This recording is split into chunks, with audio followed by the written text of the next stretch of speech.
Vamos a pedirle a continuación entonces que nos cuente, bueno, cómo es ir a ver un espectáculo en este contexto de pandemia. Bruno, ¿cómo estás? Buen mediodía. ¿Cómo estás, Valentina? ¿Todo bien? Bueno, ¿cómo fue esto? ¿Qué implicó? Bueno, allí estuvimos el pasado sábado en la tarde, noche fresca, ahí en el Sodre con nuestro compañero Nicolás González para presenciar de alguna manera lo que fue esta primera experiencia, lo que se plantea el Poder Ejecutivo para comenzar de forma paulatina a empezar a habilitar espectáculos, no solamente culturales, sino también de otra índole, pero sí con las precauciones del caso ante la situación sanitaria. Comentarles que, bueno, el sábado llegamos, estuvimos en la puerta del Sodre aguardando para el ingreso.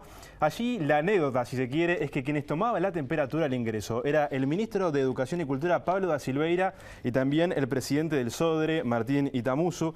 ¿Pero por qué? ¿Dónde está, si se quiere, la anécdota de este hecho? Es que los trabajadores del Sodre estaban con medidas gremiales y por eso fue entonces que quienes tomaron la temperatura fueron las autoridades de gobierno y también del Sodre para controlar cuál era la temperatura corporal de los asistentes. Una vez que la temperatura corporal era correcta, es decir, menor a 37 grados, íbamos a diferentes boxes. Allí éramos sometidos a un hisopado nasofaringeo para ver el resultado de este test antígeno, que da el resultado entre unos 15 y 20 minutos, y luego íbamos a una sala accesoria esperando entonces por el resultado. Una vez que era negativo, y decirlo, todos quienes fueron sometidos a este hisopado, es decir, personal que allí trabajaba, los asistentes, así como también el elenco del Ballet Nacional del Sodre, dieron negativo. Bueno, allí ingresaban y estábamos más o menos a una distancia entre 1 y 2 butacas los asistentes para participar de lo que fue esta primera experiencia que fue, bueno, alentadora, fue así como lo catalogó entonces las autoridades del gobierno en este primer pase responsable.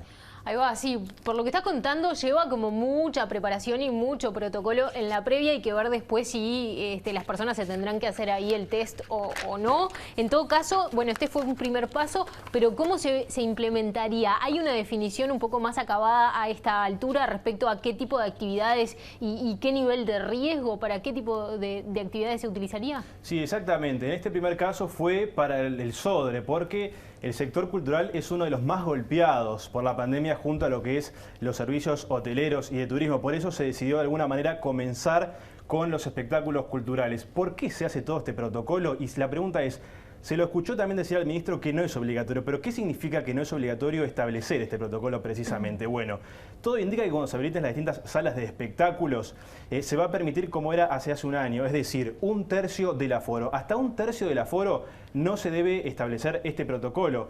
Pero la idea de establecer, sí, este tipo de herramientas es para aquellas personas, para aquellos organizadores que quieren poner un poco más de 1/3, porque debemos decir que si cualquier sala chica pone 1/3 del aforo, termina también perdiendo, porque la venta de entradas es menor y es de eso entonces que viven las salas chicas de espectáculos para poder reactivar la economía. Entonces, sí, lo que se va a empezar a habilitar cuando dé la orden el Poder Ejecutivo es que se habilite un poco más de 1/3 sin llegar al 100%. Entonces ahí va a establecer diferentes categorías el gobierno para ver cómo es el espectáculo. Es decir, vamos a tener catalogados de muy riesgoso, moderado o de bajo riesgo. ¿Pero qué va a depender entonces estas categorías? Por la cantidad de personas, si es en el mismo departamento los asistentes que allí van, si son de diferentes partes del mundo que vienen a ver aquí el espectáculo, y también si son mayores de 60 años o el centro, es decir, la sala va a haber ventilación o va a ser un espacio cerrado. Entonces ahí es que se va a establecer este tipo de protocolo y esperando también el resultado del test antígeno, que es entre unos 15 y 20 minutos este resultado, Valentina. Y ahí justamente tocas un punto, que es, bueno, esto viene trae implicado la realización de un test. ¿Quién paga ese test? ¿Cuánto se estima que va a estar saliendo? Porque, bueno, eso se sumaría a un costo más, ¿no? Exactamente. Según pudimos saber desde BTV Noticias, el costo de este test va a estar entre 500 y 1.000 pesos. Va a rondar por ahí el costo y va a haber dos opciones, según pudimos saber. Una es que el invitado, la persona que concurra a ese espectáculo, se haga el examen en una farmacia y que ahí pague el costo, o si no, en la entrada del organizador ya incluye el costo del hisopado y allí entonces concurre con el resultado del espectáculo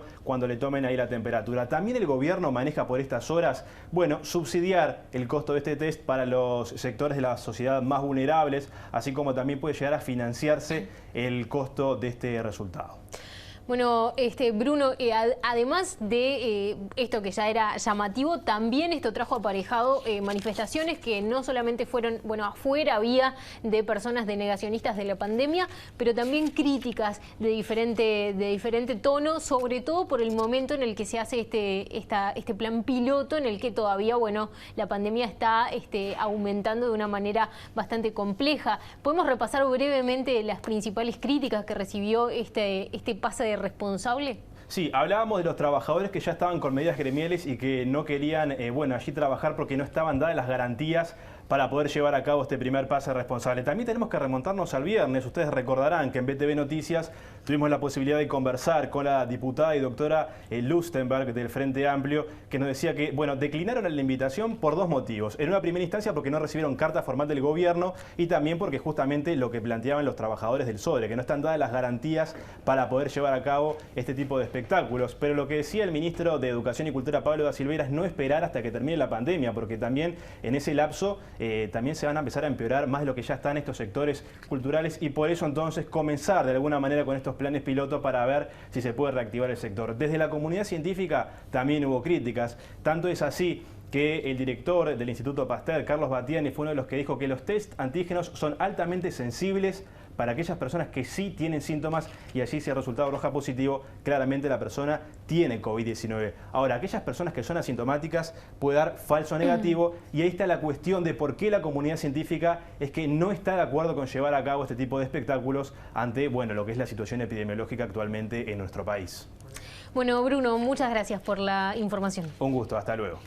Vamos a hacer ahora la cotización de las principales monedas en el mercado local.